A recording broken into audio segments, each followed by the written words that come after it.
crazy, right? We spend like a third of our lives asleep. Yeah. But most of us, I think, have no idea what's actually going on up there Yeah. in our brains. So today we're doing a deep dive into the science of sleep. Okay. Using the research that you sent over from the science of sleep. Right. And we're going way beyond the whole sleep is good for you. Yeah. We're going to be looking at sleep stages, Huh. how our bodies regulate sleep, Okay. what our brains are up to while we're out cold, all that good stuff. It's going to be fascinating. I think you'd be surprised to learn how dynamic sleep actually is. Really? It's not just resting. It's like our brains are running a whole nighttime program. Okay, so let's unpack this a little bit. Let's say you're drifting off to sleep. Uh-huh. What's actually happening in your brain? Yeah. I imagine it's not just lights out, everything shuts down, right? Definitely not. Yeah. Definitely not. Your brain is transitioning through different sleep stages. We have two main types, Okay. NREM and REM sleep. NREM has 3 stages, Got it. N1, N2, and N3, Okay. each progressively deeper. So it's like our brain is shifting gears throughout the night, not just in one steady state. Yes. And didn't I read that it happens in cycles? Like we've got an internal timer for our sleep. Exactly. These cycles last about 90 to 120 minutes each. Wow. And we go through them about 4 to 5 times a night. That's amazing. Each stage has a specific function, which is what makes that cycling so important. Okay, give me the details. What's happening in each stage? Like, what should we know? So let's take N2 sleep. Okay. It's not just a pit stop on the way to deeper sleep. Right. This is prime time for memory consolidation, particularly for procedural memories. Interesting. So think about learning a new dance routine or mastering a guitar riff. Yeah. Those types of skills, those are solidified during N2. That's so cool. So while I'm sleeping, my brain's like busy practicing my new hobby. Right. I love it. I'm all for multitasking, even in my sleep. Yeah. What about the deeper stage? What about N3? N3, also known as slow wave sleep, is like the ultimate recharge for your body. It's essential for muscle repair, Oh, okay. tissue growth, Yeah. boosting your immune system. So basically just like it's your overnight maintenance crew getting to work. Exactly. Exactly. Got it. Deep sleep for physical repair. Ah, So where does REM sleep fit into all of this? okay. So now that's the one with all the crazy dreams. That's the one, yeah. Right. It's almost paradoxical. Your brain is buzzing with activity, almost like you're awake, Uh-huh. but your muscles are completely paralyzed. Whoa. We call this atonia. That's wild. So I wouldn't even be able to move, even though my brain's all fired up. Right. That's both fascinating and slightly creepy. Yeah. It makes you wonder why our brains are so active when our bodies are essentially offline. That's a question researchers are still kind of unpacking. Right. But REM sleep seems to be vital for consolidating different types of memories, specifically declarative memories, Okay. which are about facts and events. It's also when emotional processing happens, Interesting. which could explain the intense dreams. So it's not just like random images flashing through our minds. Yeah. There's a deeper purpose to those dream narratives. Right. That's really interesting. What's even more mind-boggling is like how our bodies know when to initiate all of this. The sleep stages, the cycling. It's like we've got an internal clock. We do. It's called the circadian rhythm, Okay. and it runs on a roughly 24-hour cycle. It's mainly controlled by a tiny area in the brain called the suprachiasmatic nucleus, Try saying that 5 times fast. or SCN. Okay, the SCN. Much easier. The SCN is incredibly sensitive to light, particularly sunlight. Ah, so that's why we feel sleepy when it gets dark Yeah. and wake up when the sun comes up. Right. It's all thanks to this little brain region keeping tabs on the light. Exactly. But hold on. Is it only the circadian rhythm at play? What about those nights when you're just exhausted, Yeah. even if it's not your usual bedtime? That's where sleep-wake homeostasis comes in. It's essentially the pressure to sleep that builds the longer we're awake. Okay. Think of it like a sleepiness score that keeps increasing throughout the day. Okay. So the longer we push through our day, the higher our sleepiness score, Mhm. regardless of what our internal clock is saying. Exactly. And the culprit behind that score is adenosine, Okay. a neurotransmitter that builds up in our brains the longer we stay awake. So adenosine is like our body's way of saying, all right, you've had enough time to hit the hay. Exactly. Wait, does it have something to do with how caffeine works? You got it. Ah, okay. Caffeine's a sneaky character. It actually blocks adenosine receptors in the brain, Wow. preventing adenosine from doing its job, making us feel sleepy. That's why that afternoon coffee can give you a temporary energy boost, But it can also interfere with your sleep later if you have it too close to bedtime. Okay, that makes so much sense. Now I understand why I'm still staring at the ceiling at midnight if I have a late-night coffee. So to recap, we've got this internal clock telling us when to sleep.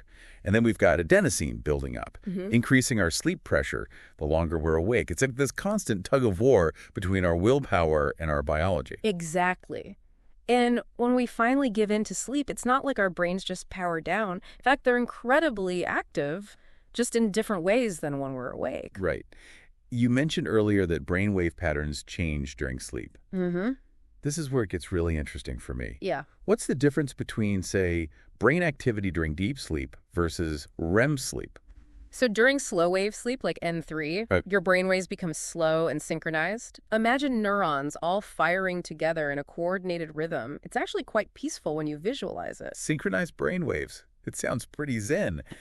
So I'm guessing this organized activity, this is what allows our bodies to do all that repair and restoration work. Precisely. And the amount of slow wave sleep we get, it even increases after periods of intense physical activity. Oh, okay. Or mental exertion, allowing for deeper recovery. So our brains are like, okay, we really need to prioritize repair mode after that workout. Exactly. Got it. But what about REM sleep?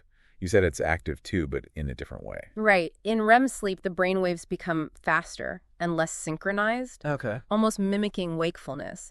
But remember, this is also when muscle atonia kicks in, preventing you from acting out those vivid dreams. Yeah, that's probably a good thing, right? Yeah. It's almost like our brains are putting on a show for themselves while our bodies are forced to watch from the sidelines. Exactly. And this whole cycle of synchronized slow waves and then desynchronized fast waves repeats several times throughout the night. Yeah. Is there a reason for that back and forth? It's fascinating. And yes, research suggests that this cycling between slow wave sleep and REM sleep is crucial for memory consolidation. Remember how N2 helps solidify procedural memories? Well, scientists believe that the interplay between SWS and REM, it further strengthens and integrates those memories, transferring them from short-term to long-term storage. So it's like a tag team effort between sleep stages to make sure we remember what's important. Yeah. It's incredible how much is going on beneath the surface while we sleep. But wait, there's more to this story, right? I remember reading something about sleep's role in brain waste removal. You have a good memory. This is a relatively new area of research. Cool. But it's incredibly exciting. Scientists have discovered that the rhythmic waves generated during sleep, particularly during slow wave sleep, actually help to propel cerebrospinal fluid throughout the brain. Hold on, cerebrospinal fluid. Remind me what that is again. Yeah, it's a clear fluid that surrounds the brain and spinal cord. Think of it as a cushion and a delivery system, providing nutrients and removing waste products. Ah, so it's like a cleaning crew for our brains. Right. And these sleep waves are helping to circulate that cleaning crew, making sure every nook and cranny gets a good rinse. Exactly. It's like a nightly power wash for the brain, clearing out metabolic byproducts that accumulate during the day. Wow, so our brains are literally getting a good clean while we sleep. Right. That's pretty amazing. It is. And what's particularly intriguing is that researchers believe this process of waste removal during sleep may have implications for preventing neurodegenerative diseases. Like Alzheimer's. Like Alzheimer's, exactly. Now that's a game changer. So getting enough quality sleep might not just be about feeling rested. It could be a crucial factor in maintaining long-term brain health. Right. This is all so fascinating. It really is. And speaking of brain health, there's another important player in the sleep game we need to discuss. Melatonin. Yeah, I was just about to ask you about that. I know people take it as a sleep aid, but I'm not really sure how it works. Is it like an instant off switch for our brains? Not quite. It's a little more nuanced than that. Melatonin works in conjunction with our circadian rhythm. Okay. Like a signal that reinforces the message, hey, it's nighttime, time to wind down. So it's more like a gentle nudge towards sleep, not a knockout punch. Exactly. And remember, our bodies naturally produce melatonin. So taking it as a supplement is more about providing a boost when our internal production is out of whack, like during jet lag or if you work night shifts. That makes sense. But if our bodies already make it, why would someone need a melatonin supplement? Well, for some people, their natural melatonin production might be disrupted due to various factors like shift work, jet lag, or even certain medical conditions. In these cases, a supplement could help to reestablish a healthy sleep-wake cycle. Interesting. But I'm guessing it's not as simple as popping a pill and all your sleep problems are solved. Definitely not. Definitely not. Melatonin supplements aren't a magic cure-all. Right. The dosage and timing need to be individualized, and it's crucial to talk to a doctor before starting any new supplements. Good point. It sounds like melatonin can be a helpful tool, but it's not a substitute for addressing underlying sleep issues. Exactly. Addressing factors like stress, anxiety, or poor sleep hygiene is crucial for long-term sleep improvements. I think that's a key takeaway here. Yeah. Melatonin can be part of the solution, but it's not the whole solution. It's about creating a healthy sleep environment, both internally and externally. Absolutely. And this deep dive has made me appreciate how interconnected everything is. Sleep isn't just this isolated thing we do at night. It's influenced by our lifestyle choices throughout the day. You're right. Everything from our diet and exercise habits to the amount of light exposure we get can impact our sleep quality. Exactly. Like this intricate web of factors all playing a role. Exactly. For example, did you know that regular physical activity can actually improve sleep quality? Oh, really? But timing matters. Strenuous exercise too close to bedtime can backfire and make it harder to fall asleep. It's all about finding that balance, right? Yeah. What about things like screen time and artificial light? I know those can mess with our sleep. Absolutely.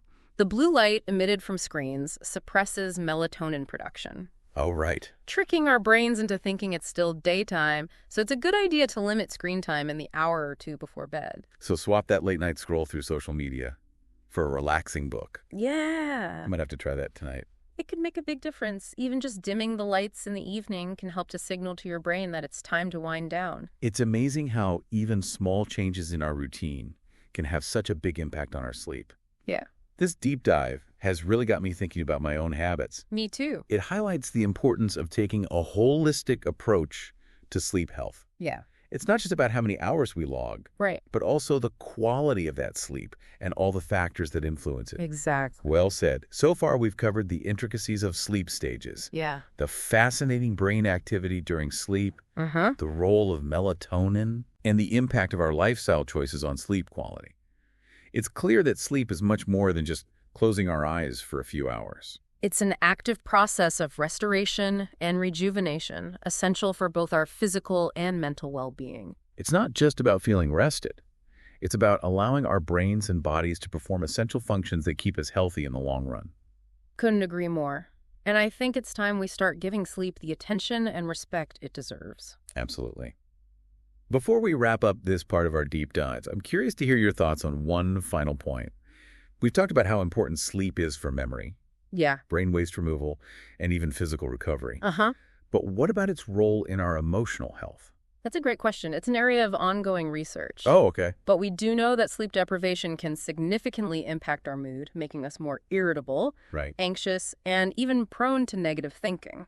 So getting enough sleep could be crucial for maintaining emotional balance and resilience. It seems so. Studies have shown that sleep plays a vital role in processing emotions and regulating our stress response. Interesting. When we're sleep deprived, our ability to cope with stress and regulate our emotions can be compromised. That makes sense. Think about how grumpy and short-tempered we can get after a rough night's sleep. It's like our emotional reserves are depleted. Exactly. And on the flip side, getting enough quality sleep can boost our mood, improve our outlook, and even enhance our social interactions. So good sleep habits are almost like a secret weapon for emotional well-being. It's a good way to put it. I like that. And it's a reminder that prioritizing sleep isn't just about feeling rested. It's about nurturing our mental and emotional health as well. This deep dive has been eye-opening, to say the least. We've explored the science of sleep from multiple angles, Right. and it's clear that this is a topic that deserves our attention. It's been a pleasure diving into this fascinating subject with you. Likewise. And a huge thank you to our listener for giving us such intriguing research to dive into. I think we've only scratched the surface here. Indeed. There's still so much more to uncover about the mysteries of sleep. Exactly. But even with what we know now, it's evident that prioritizing sleep is crucial for our overall health and well-being. We encourage everyone listening to keep exploring the science of sleep and discovering how to make it a priority in their lives. Well said. We'll be back soon with more insights from your research. Until then, sweet dreams. You know, it's funny. We often picture sleep as this passive state, right? Like our brains are just powering down for the night. Exactly. Yeah. But as we've been discussing, it's anything but passive. It's more like our brains are working the night shift Yes. while we're, blissfully unaware. Exactly. And one of the most fascinating aspects of this nighttime work is this intricate dance between different sleep stages. You mentioned earlier that the cycling between slow wave sleep and REM sleep is crucial for memory consolidation. Yeah. Can we, I'd love to delve a bit deeper into how those stages actually work together. Sure. It's incredible to think that, like, those seemingly random dreams are actually playing a role in learning and memory. It is. Research suggests that during slow-wave sleep, our brains are busy replaying and strengthening newly acquired memories, almost like consolidating the day's experiences. So it's like our brains are reviewing the day's notes before the big test. That's a great way to put it. And then, as we transition into REM sleep, something really interesting happens. Okay, what's the next step in this memory consolidation process? It seems that during REM sleep, our brains start to integrate these newly learned memories into existing knowledge networks, making connections, creating a more comprehensive understanding. So it's not just about memorizing facts, it's about, like, connecting those facts Exactly. to the bigger picture. Exactly. It's like taking individual puzzle pieces and fitting them together to create a complete image. Wow. That makes so much sense. It explains why we sometimes wake up with a new perspective on a problem. Or, like, suddenly remember something we'd forgotten. Right, like our brains have been working behind the scenes making sense of things while we sleep. This is all so fascinating. But, it also makes me wonder about the consequences of not getting enough sleep. Yeah. Especially when it comes to, like, this intricate memory process. That's a crucial point. Sleep deprivation, even for short periods, can significantly impair memory function. So those all-nighters we pulled in college might have done more harm than good. It's very likely. Studies have shown that chronic sleep deprivation can lead to difficulties with attention, concentration, and both short-term and long-term memory. And to think we were proud of ourselves for, like, powering through those late-night study sessions. It's a common misconception that we can simply push through fatigue and still perform at our best. The reality is, our brains need adequate sleep to function optimally. And not just for memory, right? We talked earlier about how sleep is crucial for physical recovery, emotional regulation, and even brain waste removal. Absolutely. Sleep is truly a foundational pillar Yeah. of our overall health and well-being. This conversation has really made me appreciate the complexity of sleep. It's not just about feeling rested.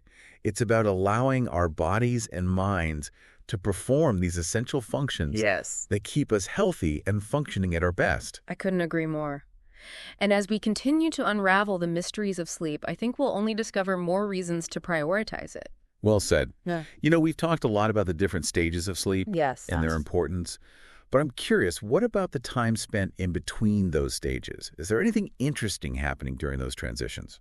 That's a great question. And you're right. We often focus on the distinct stages of sleep, Right. but the transitions between them are also important. I have a feeling you're about to tell me that our brains aren't just sitting idle during those in-between moments. You know me too well. Research suggests that these transitional periods are actually quite active and may play a role in preparing our brains for the next stage of sleep. So it's like our brains are setting the stage, so to speak, for the next act in the sleep cycle. Precisely. For example, as we transition from light sleep into deeper, slow-wave sleep, our brain waves gradually slow down and become more synchronized. This gradual shift might be crucial for ensuring a smooth transition into deep, restorative sleep. Interesting. So those brief moments of lighter sleep before we plunge into the depths of slow-wave sleep are actually playing a role in preparing our brains for optimal recovery. That's what the research suggests. And as we move from slow-wave sleep into REM sleep, there's a surge in brain activity and a shift in neurotransmitter levels. These changes might help to prime our brains for the vivid dreams and intense emotional processing that often occur during REM sleep. It's like our brains are orchestrating these, like, carefully choreographed transitions, ensuring a seamless flow between sleep stages.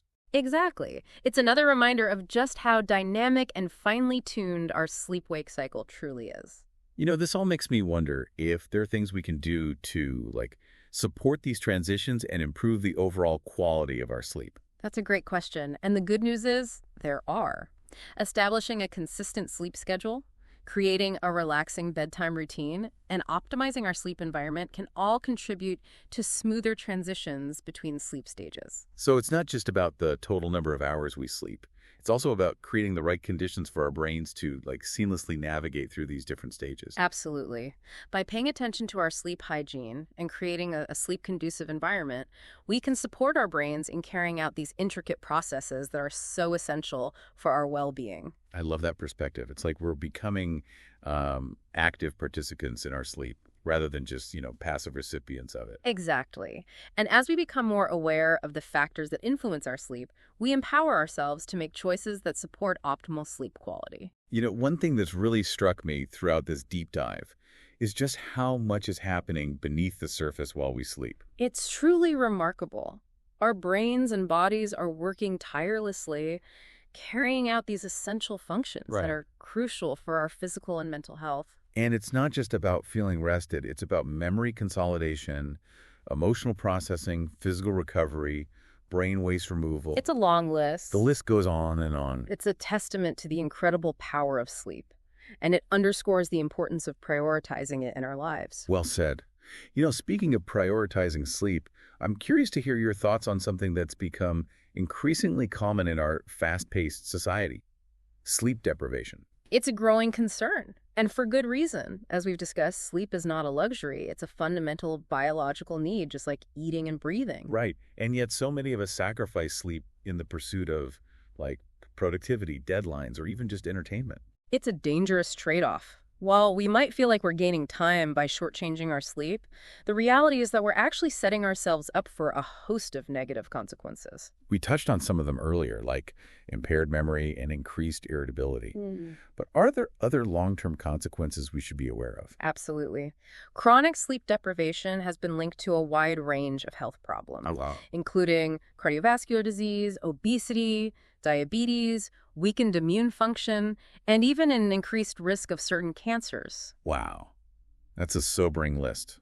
It really highlights the interconnectedness of sleep with our overall health and well-being. It does. And beyond the physical health implications, chronic sleep deprivation can also take a toll on our mental health, increasing the risk of anxiety, depression, and even impaired decision-making. It's like a domino effect, Yeah. where lack of sleep sets off a chain reaction of negative consequences Right. that impact multiple aspects of our lives. Exactly. And it's not just about the quantity of sleep. The quality of our sleep matters too. Right.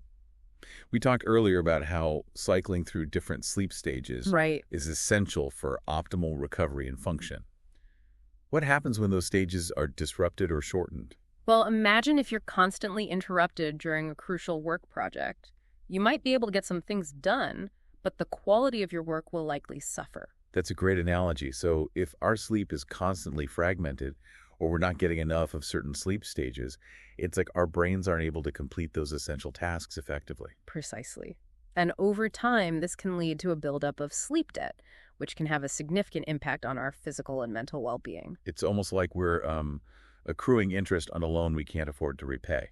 That's a great way to put it. And the longer we ignore this sleep debt, the greater the consequences. So what can we do to protect ourselves from the dangers of sleep deprivation Wow. and ensure we're getting the quality sleep we need? It starts with recognizing that sleep is not a luxury, it's a necessity. We need to prioritize sleep just as we prioritize other essential aspects of our health, like nutrition and exercise. Easier said than done, right? Okay. Especially in our busy modern world. But I think it's about shifting our mindset, recognizing that sleep is an investment in our well-being, not a hindrance to our productivity. Absolutely. And it's about taking practical steps to improve our sleep hygiene. We've touched on some of them already. Establishing a consistent sleep schedule, creating a relaxing bedtime routine, and optimizing our sleep environment. Right. These are all things within our control, even if we feel like our schedules are jam-packed. Exactly. And it's about being mindful of our habits throughout the day. Things like caffeine intake, alcohol consumption, and exposure to bright light, especially in the evenings, can all impact our sleep. So it's about making conscious choices that support healthy sleep patterns, Exactly. both day and night. Precisely. It's about creating a lifestyle that prioritizes and values sleep as an essential component of overall well-being. This deep dive has really opened my eyes to the importance of sleep and all the factors that influence it. It's made me realize that there's so much more to it than just closing my eyes and hoping for the best. It is a fascinating and complex subject. And as we continue to learn more about the science of sleep, we can empower ourselves to make informed choices that support optimal sleep health. And I think that's a great place to pause for now. We've covered a lot of ground in this deep dive, from the intricacies of sleep stages and brain activity to the importance of sleep hygiene and the consequences of sleep deprivation. It's been a pleasure exploring these topics with you. Likewise. And a huge thank you to our listener for sharing their research with us. Indeed, it's been a truly enlightening conversation. We'll be back soon with more insights from the science of sleep. Until then, sweet dreams. So we've talked about sleep stages, brain activity during sleep, the impact of sleep deprivation. It's clear that sleep is way more than just, okay, lights out, time to recharge. Right. But there's one piece of the puzzle I'm still kind of curious about. Yeah. What actually determines sleep quality? Okay. Is it just about sleeping through the night without waking up? That's definitely part of it, but there's more to it than just uninterrupted sleep. Ideally, you want to fall asleep relatively quickly, stay asleep, and wake up feeling refreshed. But sleep quality also hinges on the distribution of those sleep stages we keep talking about, especially how much deep sleep and REM sleep you're getting. Right, because those stages have, like, specific jobs to do. Yeah. You know, like physical repair, memory consolidation, all of that. So even if I'm getting enough hours, I might still feel groggy if I'm not cycling through them properly. Exactly. It's like having all the ingredients for a gourmet meal, but you don't cook them in the right order or for the right amount of time. Right? The end result might not be what you hoped for. Okay, that's a perfect analogy. Yeah. So someone realizes, like, man, my sleep quality is just off. Right. Yeah. What can they do? Is it all about, like, you know, the classic advice, dark room, no screens before bed, all that? Those are definitely part of good sleep hygiene, which is all about creating habits that promote good sleep. But let's break it down further. Consistency is key. Okay. Our bodies love routine. Going to bed and waking up around the same time each day, even on weekends, can help regulate that circadian rhythm and improve sleep quality. So it's like setting our internal clock to the right time zone. Yes. Making sure it's not constantly jumping around. Right. I can see how that would make a difference. Absolutely. And don't underestimate the power of winding down. Things like deep breathing, meditation, even just a warm bath. These can all signal to your brain that it's time to chill out. It's so interesting how we often focus on what happens during sleep, but what we do in those hours leading up to it matters just as much. Yes, nicely. Sleep isn't just this isolated event. It's part of a larger cycle. Right. And how we treat the whole cycle impacts the quality of our sleep. This whole deep dive has been a fantastic reminder that sleep is not a luxury. It's fundamental to our well-being. From the complex brain activity to the importance of quality sleep habits, we've learned so much. It's been a truly insightful exploration. And as we wrap up, I want to emphasize something you just touched on. Sleep is a personal experience. What do you mean by that? What works for one person might not be the magic formula for another. The key is to listen to your body, experiment a bit, and find what helps you sleep your best. That's such a good point. It's not about following, like, a rigid set of rules. It's about figuring out what makes your sleep thrive. Exactly. And as we become more aware of what influences our sleep, we can make choices that prioritize this essential part of our lives. Well said. A huge thank you to our listener for sharing their research with us. This deep dive has been fascinating. It's been a pleasure. To everyone listening, sweet dreams and happy sleeping. We'll be back with another deep dive soon. Until then, stay curious.